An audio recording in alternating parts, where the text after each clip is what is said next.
A'udzubillahi minasyaitonirrajim. Bismillahirrahmanirrahim. Assalamualaikum warahmatullahi wabarakatuh. Innal hamdalillah nahmaduhu wa nasta'in wa nastaghfiru wa na'udzubillahi min syururi anfusina wa min sayyiati a'malina. Assalatu wassalamu ala asyrafil anbiya wal mursalin wa ala alihi wa sahbihi ajmain, amma ba'du.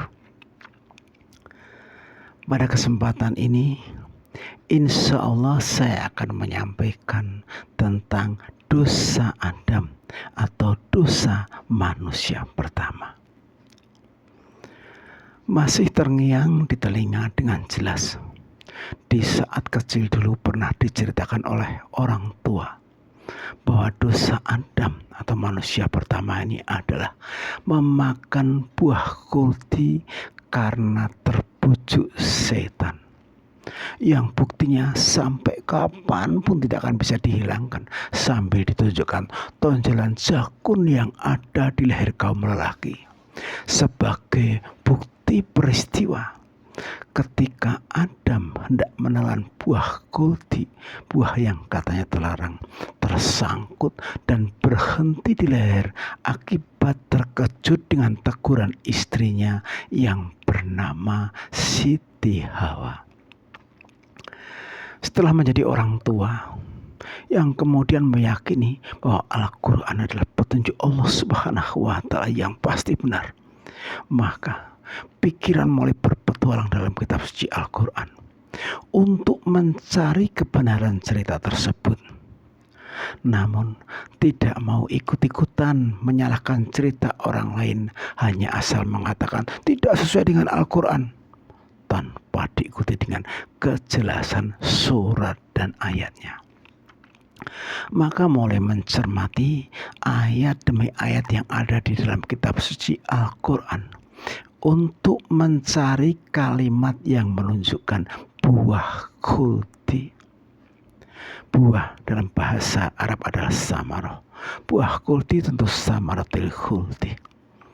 Yang pertama ketemu adalah kata buah atau samaroh dalam Quran surat Al-Baqarah ayat 22. Namun ternyata buah ini justru menjadi rezeki bagi kita semua manusia. Tentu saja juga menjadi rezeki bagi Adam atau manusia pertama. Artinya berbagai macam buah, termasuk buah khuldi kalau ada, itu halal dan memakannya tentu bukan merupakan perbuatan dosa. Lebih lanjut dalam Quran surat Al-Baqarah ayat 35, yang dilarang oleh Allah Subhanahu wa Ta'ala kepada Adam adalah mendekati pohon. Dan dalam Quran surat Al-A'raf ayat 22, yang dicicipi oleh Adam juga pohon. Kata buah dalam terjemahan Al-Quran ini adalah tambahan dari yang menafsirkan, karena secara logika memang tidaklah mungkin Adam mencicipi pohon. Kata khuldi yang ditunjukkan oleh setan dan yang dimakan oleh Adam ketemu dalam surat Toha ayat 120 sampai dengan 121. Namun yang ditunjukkan bukan samaratil khuldi, namun sajaratil khuldi atau pohon keabadian. Dan yang dimakan oleh Adam juga bukan pohon, tapi bujukannya setan. Quran surat Toha ayat 120 sampai dengan 121 ini menjelaskan bahwa setan berhasil membujuk Adam untuk melanggar larangan Allah Subhanahu wa Ta'ala mendekati pohon. Quran surat Al-Baqarah ayat 35. Kemudian yang perlu dipertanyakan, kenapa hanya pohon bisa menyebabkan dosa? Pohon, sajarah, dalam bahasa Indonesia adalah sejarah. Suatu istilah yang mengisahkan kejadian demi kejadian dengan berbagai macam peristiwa secara rinci, runtut, dan berkesinambungan. Dan kita semua tahu bahwa dalam setiap peristiwa tentu di dalamnya terkandung hukum sebab akibat. Hukum sebab akibat ini akan selamanya ada atau abadi. Inilah yang dimaksud dengan syajaratul khuldi, yang kemudian dapat menjelaskan tentang dosa Adam yang ditunjukkan oleh Allah Subhanahu wa taala melalui Quran surat Al-A'raf ayat 27. Ya Bani Adam, la yaftinanakumus syaiton kama akhraj abawaikum minal jannah yanzi'u anhuma libasuhuma liyuriyahuma sa'atihima innahu yarakum huwa wa qabiluhum min haitsu la taranahum inna ja'alna syayatin awliya lilladziina la yu'minun.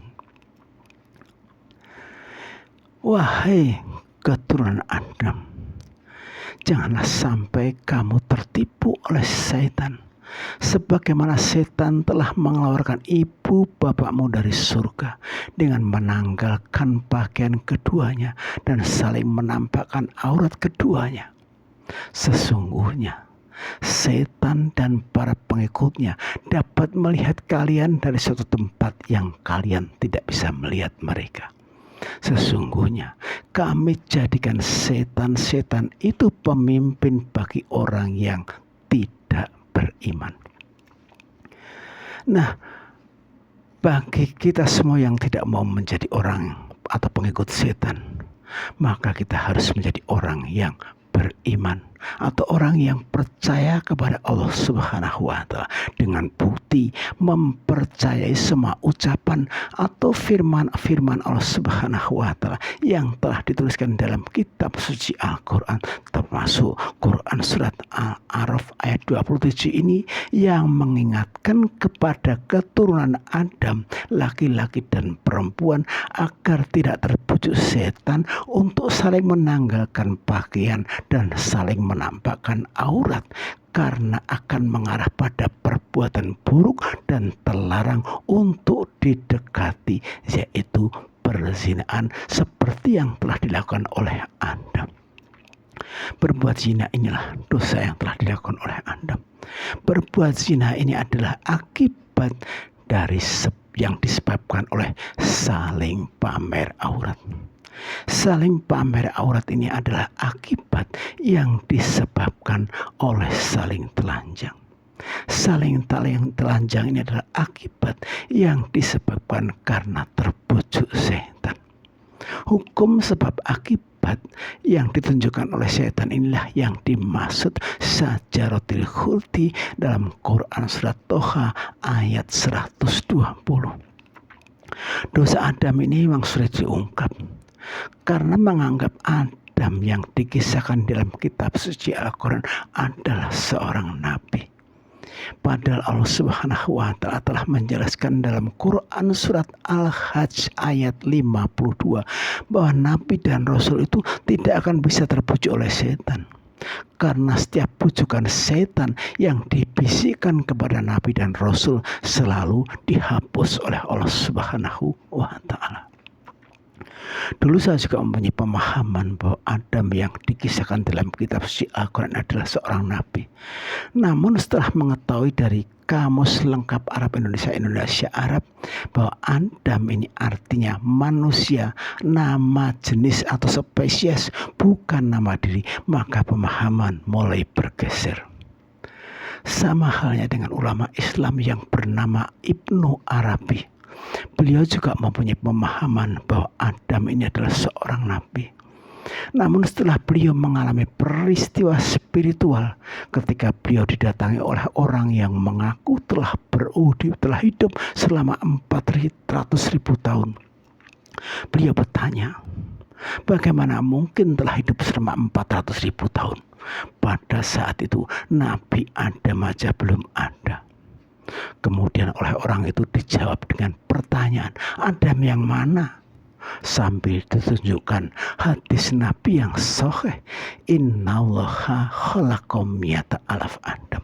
Sesungguhnya Allah menciptakan 100.000 Adam. Postingan saya yang berjudul Proses Penciptaan Adam Manusia Pertama Menurut Allah juga telah menjelaskan bahwa jumlah Adam ini lebih dari satu.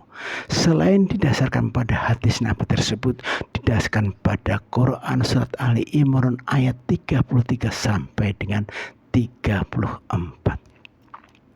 Kemarin juga ada yang nyeletuk. Loh, pertama kok lebih dari satu? Logikanya gimana? Saya bilang, loh, mobil pertama di dunia itu diciptakan abad 18, tapi jumlahnya juga lebih dari satu. Bahkan ada 7.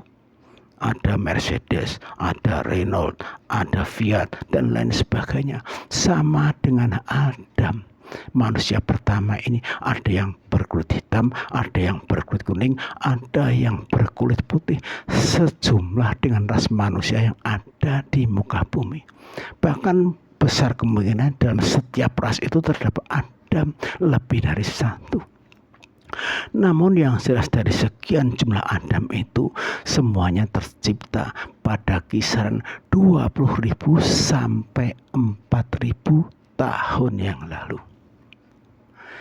Karena kata Adam tidak ikut diterjemahkan sehingga menjadikan salah persepsi. Seharusnya firman Allah Subhanahu wa taala, ya Adam, diterjemahkannya wahai manusia. Kalau ya Bani Adam, ya keturunan manusia, gitu. Bisa jadi gelar kenabian Adam ini diberikan oleh orang yang menafsirkan Quran Surat Al-Baqarah ayat 35 dan Quran Surat Al-A'raf ayat 19, di mana di awal ayat Allah Subhanahu wa taala berfirman menggunakan kalimat wahai Adam. Kemudian Adam ini ditafsirkan sebagai seorang nabi. Kalau memang demikian, bagaimana dengan Quran Surat An-Nisa ayat 1 dan Quran Surat Al-Hujurat ayat 13, di mana di awal ayat Allah Subhanahu wa taala berfirman mengandungkan kalimat wahai manusia. Apakah semua manusia juga bisa diberi gelar kenabian? Kecuali gelar kenabian ini memang diberikan oleh Allah Subhanahu wa taala, seperti gelar kenabian yang diberikan kepada Nabi Ibrahim, Quran Surat Maryam ayat 41, Nabi Ishak dan Nabi Yakub, Quran Surat Maryam ayat 49, Nabi Musa, Quran Surat Maryam ayat 51, Nabi Harun, Quran Surat Maryam ayat 53, Nabi Ismail, Quran Surat Maryam ayat 54, Nabi Idris, Quran Surat Maryam ayat 56, dan Nabi Muhammad SAW, Quran Surat Al-Ahzab ayat 40. Semoga bermanfaat. Sekian, kurang lebihnya mohon maaf. Wabillahi taufiq wal hidayah. Assalamualaikum warahmatullahi wabarakatuh.